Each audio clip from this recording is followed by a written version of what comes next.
Tom Myers, he knows politics in a way that blows all of us away. He really understands the nuance of our political system here in this country. If you're not from the U.S., there's two main parties, political parties. There's the Democrats and there's the Republicans. The Democrats just want good things to happen for everyone, and all they do is care about everyone. The Republicans are racist assholes who want everyone to suffer all the time.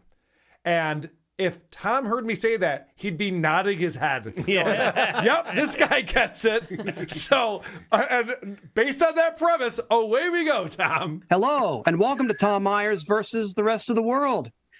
A lot's happened since we've been on the air last. Donald Trump testified in court this week in his New York civil fraud trial. The judge accused him of campaigning from the witness stand when he was supposed to be answering questions. It must have been a surreal scene. Trump campaigning in a room with no Confederate flags or Nazi insignia. Because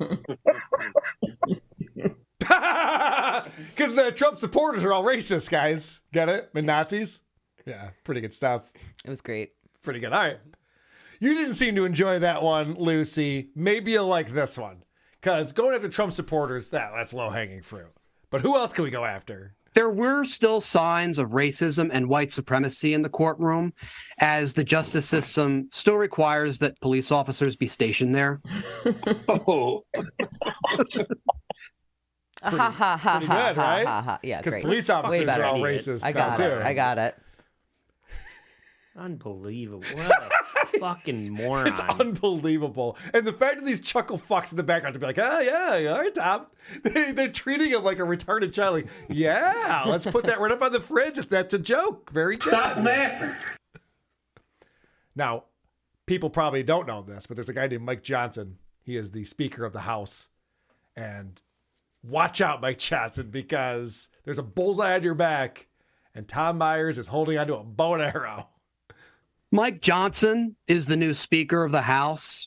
If the Republicans wanted to elect someone unassuming for the office, they've managed to do it. Mike Johnson looks like the type of person who would have to show ID before he's allowed at Christmas dinner.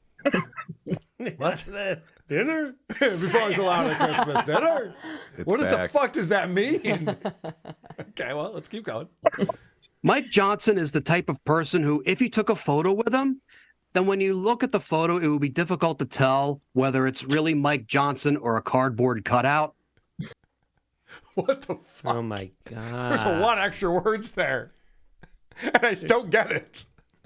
I mean, Mike Johnson has a half-brother named Suckma, and that's the joke Tom comes up with? Wait till you hear this last Mike Johnson joke, because wow, is this one wordy. This is very typical Tom Myers right here. Yeah.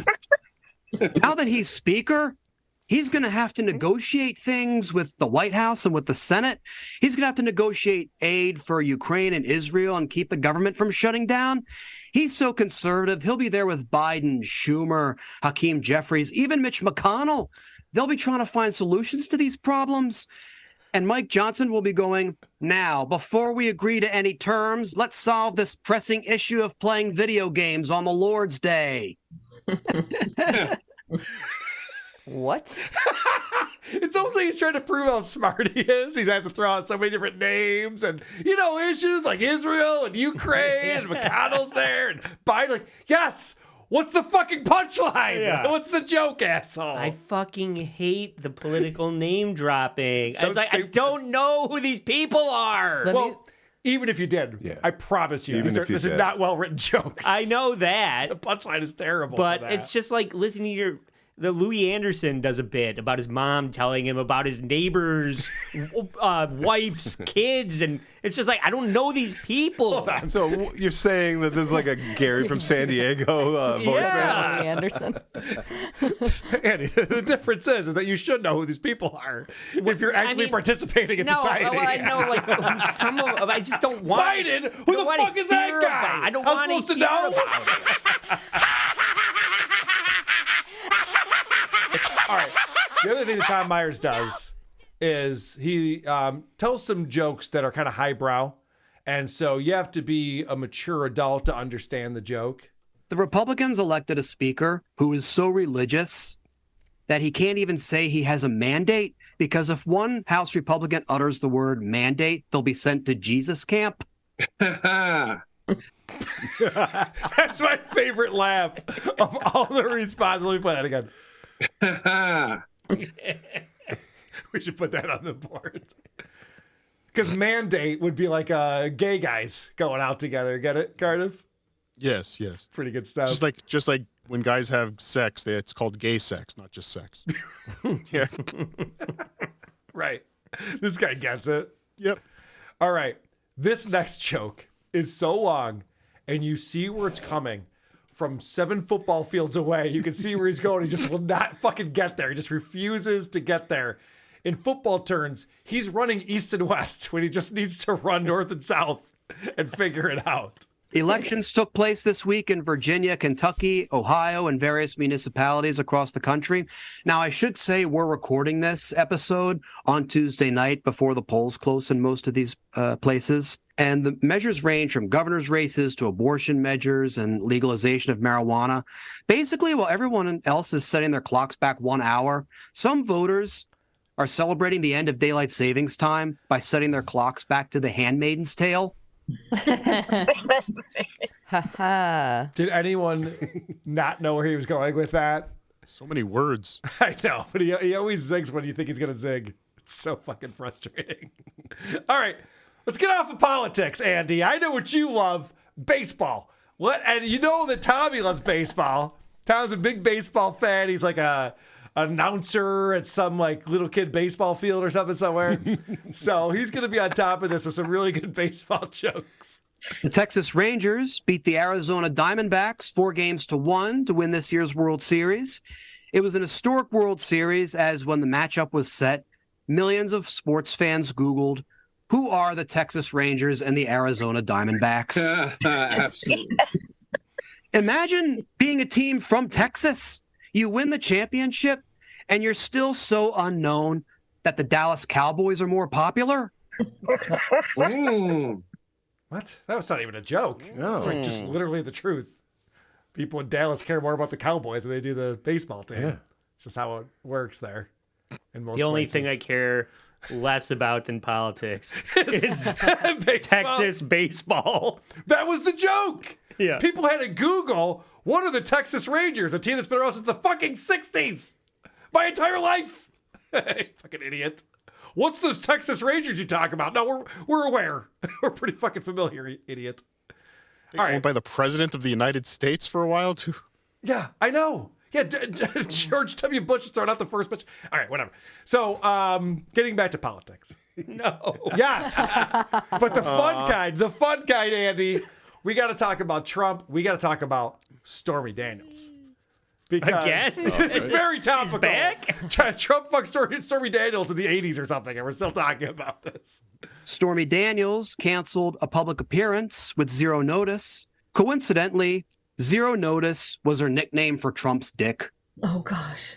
And that's how we end monologues with a callback, as they say in the monologue biz. Wrong. So Wrong. That's always a good reaction. Oh, gosh. Yeah. Zero notice would be the vagina. Yeah. He doesn't understand how sex works. I'm going to give him that one. That could be a premature ejaculation joke. Okay. Okay. Zero notice, come like Yeah, just okay. come right away. That's not Yeah. not bad Okay. if you diagnose it. Okay. No. I mean, I'll give him I that would, one. Not bad. I would still notice it. It's terrible. Yeah. It's fucking terrible. Okay, one more clip. Any joke that a potato has to explain to me is not a good joke. Let's not disrespect the potato, okay? Well, it's not the potato's happens on fault. the Stuff It's John not the potato's channel, fault. not on this channel. One more joke, because he has a guest on David, and David was recently on the Mike Huckabee show. Now, if you're not familiar with the politics in this country, Mike Huckabee is one of those people I was telling you about earlier. Republican means racist, bad, evil, wants to murder everybody. You get the picture. So this guy was on Mike Huckabee's show. Now listen to Tom try to ad-lib. This is my favorite because Tom didn't write this one down and he doesn't know where he's going with this one. David, welcome back to the show. Great to be here with you Yeah, on election day. something interesting happened since you were last on the show. Why don't you go ahead and tell us about it? I appeared on the Mike Huckabee Show. First off, I just want to point out this is so 80s and 90s late night show. Yeah, so I heard you had a vacation with your family. You guys went to Aruba. Did I hear that right? Actually, I did, Jay. Let me tell you about it. Sorry, Jay, you heard wrong. It's so stupid. Why don't you go ahead and tell us about it? I appeared on the Mike Huckabee Show. I even got a cup. I'm wondering They gave me a mug. I got a swag bag. They gave me a swag bag. Yeah, but surely the stuff that's in a Mike Huckabee swag bag, you already have. I presume you have a Bible, and well, I don't know. I don't want to. Yeah. That's all you need is a Bible, because you can pray everything away. One of the things that would be in a Mike Huckabee swag bag. Tom, go. A Bible and It's too easy. yeah. I can hit the low-hanging fruit here, but you guys got it. Oh, Tommy, don't ever change, buddy. Who are these podcasts?